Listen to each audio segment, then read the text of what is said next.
So రాబోయేటువంటి రోజుల్లో ఏ విధంగా ఫైట్ ఉండబోతుంది అనేటువంటిది ఉత్తరాంధ్ర రాజకీయాలకు కూడా ఒక ఎగ్జాంపుల్ ఉండబోతుంది. ఉత్తరాంధ్ర రాజకీయాల్లో కీలకమైనటువంటి మలుపును తీసుకురాబోతుంది. ఇప్పుడు కాస్త ఉత్తరాంధ్ర నుంచి చాలా ఇంపార్టెంట్, ముఖ్యంగా గోదావరి పరివాహక ప్రాంతమైనటువంటి గోదావరి జిల్లాలకు వెళ్దాం. అందులో ముఖ్యంగా తూర్పు గోదావరికి వెళ్దాం.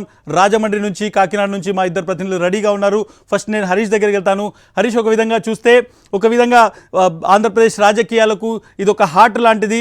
ఈ రెండు జిల్లాలు రాజకీయాలను శాసిస్తాయనేటువంటి చర్చ జరుగుతుంది. బట్ ఇప్పుడున్నటువంటి సిచ్యువేషన్లో ముఖ్యంగా కోనసీమ జిల్లా టీడీపీ జనసేన పార్టీల నేతల మధ్య తీవ్ర విభేదాలు బయటపడ్డాయి. రామచంద్రపురంలోని టీడీపీ అభ్యర్థిని ప్రకటించినా జనసేన ఊరుకోవడం లేదు. జనసేన ప్రధాన కార్యాలయం వద్ద బొల్లిచెట్టి చంద్రశేఖర్ ఆందోళనకు దిగారు. పి గన్నవరంలో కూడా కూటమి అభ్యర్థి ఎవరనేది తేలడం లేదు. ఈ స్థానం బీజేపీకి ఇస్తే కలిసేది లేదంటున్నారు జనసేన టీడీపీ నేతలు. ఇక రాజోలు జనసేనలోనూ రగడ కొనసాగుతోంది. బొంతు రాజేశ్వరరావును కాదని దేవ వరప్రసాద్కు సీటు ప్రకటించిన జనసేన అయితే ఎట్టి పరిస్థితుల్లో సహకరించేది లేదనేటువంటిది బొంతు వర్గం చెప్తున్నటువంటి మాట. కోనసీమ, రాజమండ్రిలకు సంబంధించి రాజకీయాల్ని మాకు ఒకసారి చెప్పేటువంటి ప్రయత్నం చేయండి. ఎక్కడెక్కడ ఫైట్ ఉంది, ముఖ్యంగా కోనసీమలో ఏ నియోజకవర్గాల్లో జనసేన టీడీపీ ఫైట్ కనిపిస్తుంది, ఎట్ ద సేమ్ టైం మెట్ట ప్రాంతంలో కూడా ఇటువంటి పాలిటిక్సే కనబడుతున్నాయి. మీ విశ్లేషణ ఏంటి? ఇస్మాయిల్, ప్రధానంగా చెప్పాలంటే కోనసీమ, డాక్టర్ బిఆర్ అంబేద్కర్ కోనసీమ జిల్లాలో ఉన్న 7 నియోజకవర్గాల్లో 4 నియోజకవర్గాల్లో ఇదే పరిస్థితి కనిపిస్తుంది. మొదటి నుంచి కూడా తెలుగుదేశం పార్టీ అభ్యర్థులు అనౌన్స్ చేసినా, జనసేన పార్టీ అభ్యర్థులు అనౌన్స్ చేసినా సరే ప్రతి నియోజకవర్గంలో రగడ మాత్రం తప్పట్లేదు. అది ప్రారంభమైన దగ్గర నుంచి, అభ్యర్థి పేరు అనౌన్స్ చేసిన దగ్గర నుంచి ఇంకా ఇప్పుడు దాకా కొనసాగుతుందని చెప్పాలి. ఇందులో ప్రధానంగా చెప్పుకోవాల్సింది రామచంద్రాపురం నియోజకవర్గం.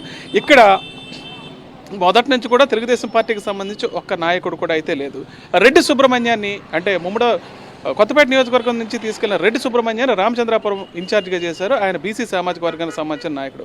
చివరి వరకు అంటే 2 సంవత్సరాల పాటు ఆ రామచంద్రాపురం నియోజకవర్గంలో తను ఉన్నాను కాబట్టి ఖచ్చితంగా ఎలాగూ బీసీ సామాజిక వర్గానికి ఒక సీటు కేటాయిస్తారు రామచంద్రాపురం అన్న నిర్ధారణ కూడా తెలుగుదేశం పార్టీలో వచ్చింది కాబట్టి తనకే సీటు వస్తుంది అనుకున్నారు.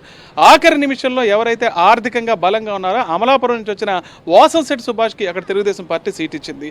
ఈ నేపథ్యంలో తీవ్ర స్థాయిలో తెలుగుదేశం పార్టీ వర్గాలు వ్యతిరేకించి వాసంశెట్టి సుభాష్ ఒక రౌడీ షీటర్ ఇతర ప్రాంతాల నుంచి ఇక్కడికి ఎట్టి పరిస్థితిలో రానివ్వంటూ ఆందోళన చేశారు. ఒంటి మీద పెట్రోల్ కూడా పోసుకుని తగలబెట్టుకునే ప్రయత్నం కూడా చేశారు. చాలా భారీ స్థాయిలో ఆందోళన అయితే వ్యక్తమైంది.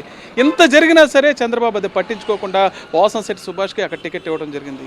ఇది జరిగిన కొద్ది రోజులకే జనసేనకు సంబంధించి బొలిశెట్టి చంద్రశేఖర్ కూడా అదే ప్రాంతంలో, అదే నియోజకవర్గంలో చాలా సంవత్సరాల నుంచి జనసేన తరపున ప్రాతినిధ్యం వహిస్తున్నారు. ఆయన కూడా తనకి కనీసం తెలుగుదేశం పార్టీ నాయకుడిని మారిస్తే, అంటే బీసీ కాదు అంటే రెడ్డి సుబ్రహ్మణ్యానికి టికెట్ ఇవ్వకపోతే తనకు వస్తుందని ఆశించారు. ఇక్కడ కూడా జనసేనకు టికెట్ రాలేదు. ఎందుకంటే అమలాపురం కూడా టికెట్ ఇవ్వలేదు, పి గన్నవరం కూడా జనసేనకు టికెట్ ఇవ్వలేదు. ఖచ్చితంగా రామచంద్రాపురం వస్తుందని ఆశించారు, అక్కడ కూడా జరగలేదు. దీంతో బొలిశెట్టి చంద్రశేఖర్ తన అనుచరులతో పార్టీ కేంద్ర కార్యాలయానికి వెళ్ళి తీవ్ర స్థాయిలో ఆందోళన వ్యక్తం చేయడం జరిగింది. కాపు సామాజిక వర్గానికి సంబంధించిన ఈ నేత రామచంద్రాపురం సీటు కానీ తనకి ఇవ్వకపోతే ఎట్టి పరిస్థితులు తెలుగుదేశం పార్టీ కూడా తన మద్దతు ఉండదనే విషయాన్ని స్పష్టంగా చూపించడం జరిగింది. ఇస్మాయిల్, హరీష్, ఒక ముఖ్యంగా తూర్పుగోదావరి జిల్లాకు సంబంధించి, కోనసీమకు సంబంధించి ప్రత్యేకంగా రాజోలు సీట్ చాలా ఇంపార్టెంట్. ఎందుకంటే పవన్ కళ్యాణ్ 2 చోట్ల ఓడిపోయారు. గత ఎన్నికల్లో భీమవరం, గాజువాకలో ఓడిపోయారు. ఒకే ఒక సీటు జనసేన గెలిచింది, అది రాజోలు సీటు. సో రాజోలు ఇప్పుడు చూసుకుంటే అక్కడ సీటుకి సంబంధించి కూడా ముఖ్యంగా ఇన్ఫైట్ కనబడుతుంది. ఎవరైతే చాలా రోజులుగా జనసేన నాయకుడు ఉన్నారో అతన్ని కాదని ఒక కొత్తగా రిటైర్డ్ ఆఫీసర్ని అక్కడ తీసుకొచ్చి టికెట్ ఇచ్చారనేటువంటి మాట. ఎటువంటి ఈక్వేషన్ ఉంది, ఎటువంటి ఫైట్ ఉంది అక్కడ రాజోల్లో? రాజోలు జనసేనలో అయితే ఇప్పుడు రగడ చాలా పెద్ద స్థాయిలో ప్రారంభమైందని చెప్పాలి. ఎందుకంటే పార్టీ నుంచి, వైఎస్ఆర్సీపీ నుంచి వెళ్ళిపోయిన రాజోలు రాజేశ్వరరావు ఎవరైతే ఉన్నారో ఆయన 2 సార్లు పోటీ చేసి ఓడిపోయారు. బొంతు రాజేశ్వరరావు ఆయన అక్కడ దాదాపు 3 సంవత్సరాల నుంచి జనసేన పార్టీకి ఇన్ఛార్జ్గా ఉన్నారు. ఖచ్చితంగా ఆయన వెనకాలే జనసేన శ్రేణులన్నీ ఉన్నాయి, ఆయనకి టికెట్ వస్తుందని కూడా ఆశించారు.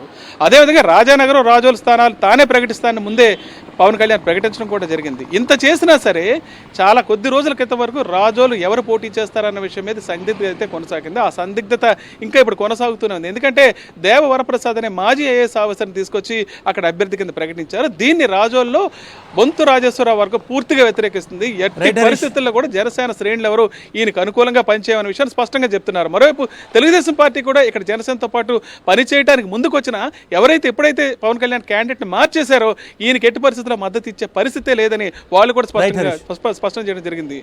రైట్, మనం ఇప్పటివరకు చూసాం, కానీ ఒక బ్రేక్ తీసుకుందాం. బ్రేక్ తర్వాత ప్రతి ఒక్కరూ చాలా ఇంట్రెస్ట్గా చూస్తున్నటువంటి ఒక సీట్ ఉంది, అది పిఠాపురంలో పవన్ కళ్యాణ్ పోటీ చేస్తున్నారు. ఆయన చివరి వరకు పోటీలో ఉంటాడా లేకుంటే అక్కడ నుంచి వెళ్ళిపోతాడా, వంగ గీత ఛాలెంజ్ను ఆయన ఏ విధంగా చూస్తారు, వంగ గీత స్ట్రాటజీ ఏంటిది, ఇవన్నీ డిస్కస్ చేద్దాం. At the same time Pawan కళ్యాణ్కు తెలుగుదేశం పార్టీ నుంచి ఎటువంటి ఫైట్ ఎదురవుతుంది, ఎటువంటి రెబెలియన్ ఎదురవుతుంది అనేటువంటిది కూడా